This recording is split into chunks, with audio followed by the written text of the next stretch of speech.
Assalamualaikum warahmatullahi wabarakatuh. Selamat berjumpa anak-anak. Selamat bertemu di pembelajaran pendidikan agama Islam kelas 5. Mudah-mudahan anak-anak semua dalam keadaan sehat walafiat. Pak Guru berdoa pada pertemuan kali ini tidak ada yang sakit.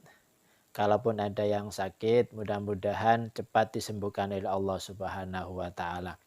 Anak-anak, kita kembali belajar pendidikan agama Islam di materi pelajaran yang keempat. Pada pertemuan kali ini kita akan membahas tentang indahnya bulan Ramadan atau bulan Ramadan yang indah. Anak-anak, sebelum pembelajaran kita lanjutkan, marilah kita awali dengan membaca doa belajar. Kita sama-sama ya. Bismillahirrahmanirrahim. Raditu billahi rabba wa bil islami dina wa bi Muhammadin nabiyyan wa rasula. Rabbi zidni ilman nafi'a warzuqni fahma wa tawaffani muslimin. Amin ya rabbal alamin. Anak-anak, diingatkan bagi anak-anak yang belum mengisi daftar hadir yang sudah dikirimkan Pak Guru, silakan diisi. Jangan lupa untuk mengirimkan tanda tangan dan foto saat kalian belajar ya. Terima kasih anak-anak. Untuk pertemuan kali ini kita akan membahas tentang bulan Ramadan. Di bulan Ramadan ada satu kewajiban, ada satu perintah bagi umat Islam yang berupa puasa. Puasa di sini adalah puasa wajib karena puasa ini puasa yang diwajibkan oleh Allah Subhanahu wa taala bagi umat Islam.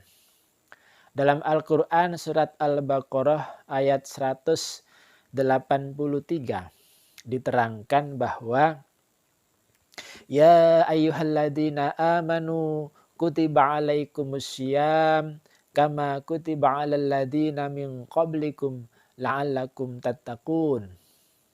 Jadi di ayat ini menjelaskan dengan sejelas-jelasnya bahwa puasa Ramadan adalah sebuah kewajiban.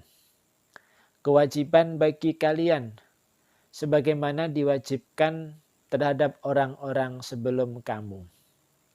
La'allakum tattaqun, bahwa puasa ini tujuannya adalah untuk menjadikan kalian orang-orang yang bertakwa. Jadi ayat ini adalah dasar diwajibkannya puasa Ramadan.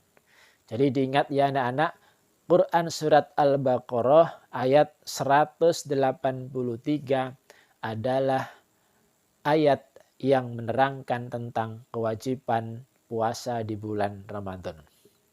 Baiklah anak-anak, pada pertemuan kali ini kita akan menjelaskan pengertian puasa. Kemudian nanti kita akan menjelaskan tentang syarat wajib puasa dan syarat sah puasa. Serta yang ketiga kita akan menjelaskan tentang rukun puasa.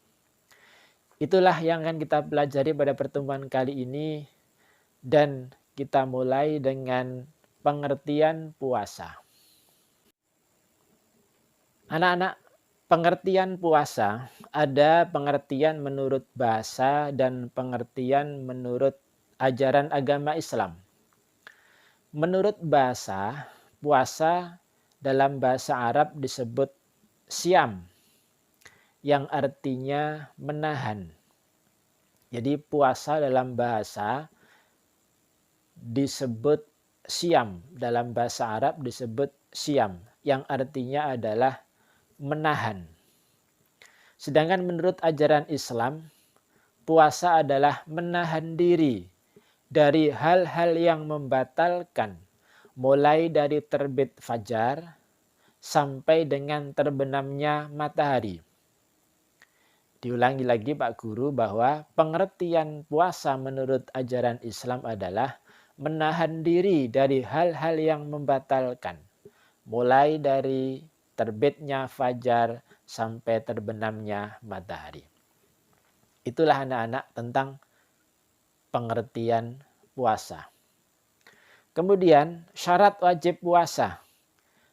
Orang-orang yang sudah diwajibkan berpuasa. Yang pertama adalah Islam. Jika dia mengaku Islam, maka dia wajib berpuasa.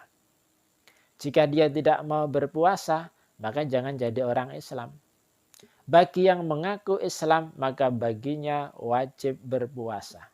Yang kedua, bagi mereka yang sudah balik atau dewasa. Balik atau dewasa. Jadi balik itu ukurannya jika anak-anak sudah bisa membedakan antara yang baik dan yang buruk. Atau ada yang mengartikan lain bahwa balik adalah bagi laki-laki sudah pernah mimpi basah dan bagi perempuan sudah pernah menstruasi. Itu namanya balik. Untuk ukuran umurnya bergantung anak-anak berbeda. Jadi ada yang mengatakan sekitar umur 9 tahun, 10 tahun. Itu sudah balik. Yang ketiga, berakal sehat. Di syarat wajib puasa adalah berakal sehat. Bagi yang merasa akalnya sehat, tidak gila, maka dia wajib berpuasa. Jadi jangan alasan tidak berpuasa tanpa sebab apapun. Kalau dia merasa sehat akalnya, maka wajib puasa. Jika tidak mau puasa anak-anak, silakan jadi orang yang tidak sehat akalnya atau yang disebut gila. Bagi orang-orang gila anak-anak tidak ada kewajiban puasa. Ya. Kemudian berikutnya kuat berpuasa. Kuat di sini dalam arti kuat jasmani. Artinya tidak sakit. Kuat dalam arti tidak dalam keadaan sakit, tidak dalam keadaan tua yang sudah tidak berdaya. Jadi kuat di sini kuat menjalankan puasa, menahan diri tidak makan, tidak minum mulai dari terbit fajar hingga terbenamnya matahari.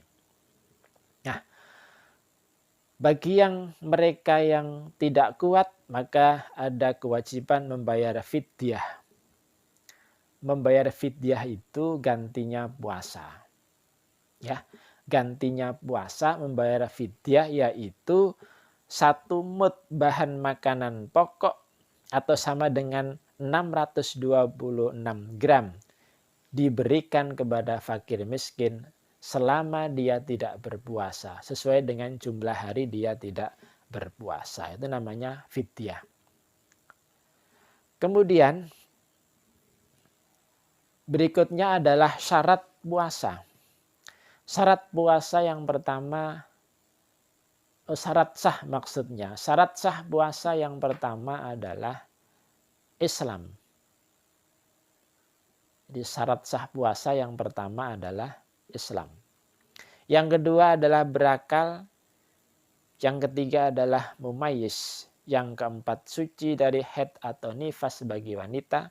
Dan yang kelima adalah sesuai dengan waktu yang diperbolehkan berpuasa. Jadi pengertian syarat sah puasa di sini adalah orang-orang yang berpuasa dikatakan sah apabila memenuhi syarat-syarat ini. Jadi orang Islam, jadi syaratnya sah puasa itu dia harus orang Islam. Orang Kristen, orang selain Islam, Hindu, Buddha, sekalipun mereka berpuasa maka tidak sah puasanya. Ya. Yang kedua berakal atau tidak gila. Bagi orang-orang gila dia tidak sah kalaupun dia berpuasa, maka akalnya harus sehat. Ya. Yang ketiga mumayyiz. Mumayyiz di sini anak-anak yang sudah bisa membedakan antara jelek dan baik, antara buruk dan baik, antara benda-benda yang bermanfaat dan yang membahayakan. Contoh anak bayi itu gak ngerti api atau makanan, tahi atau roti itu gak bisa membedakan. Berarti dia belum mumayyiz. Bagi orang-orang yang sudah mumayyiz bisa membedakan baik dan buruk, maka dia berarti sah puasanya. Ya. Kemudian yang keempat, suci dari haid dan nifas. Bagi perempuan yang sedang tidak haid dan sedang tidak nifas, maka sah puasanya. Haid itu darah yang keluar bagi perempuan setiap bulan, anak-anak.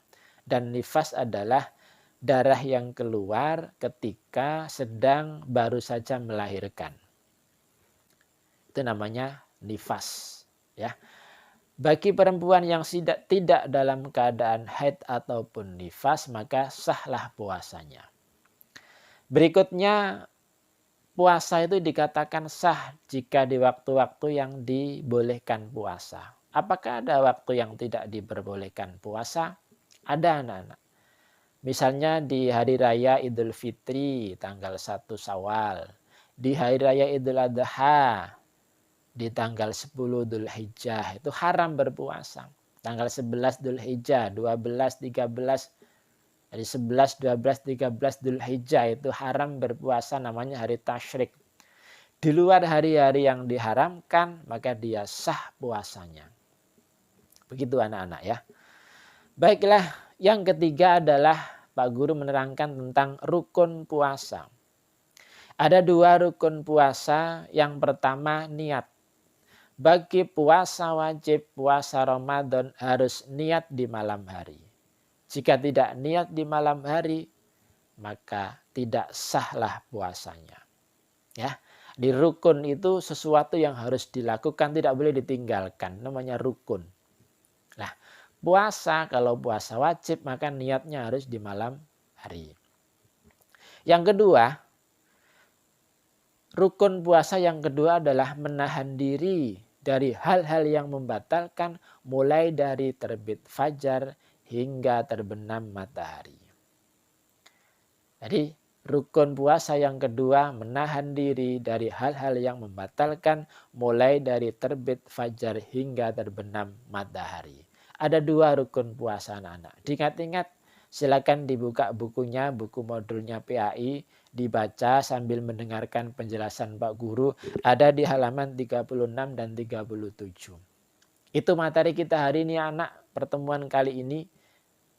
Belum tuntas penjelasan Pak Guru tentang indahnya bulan Ramadan.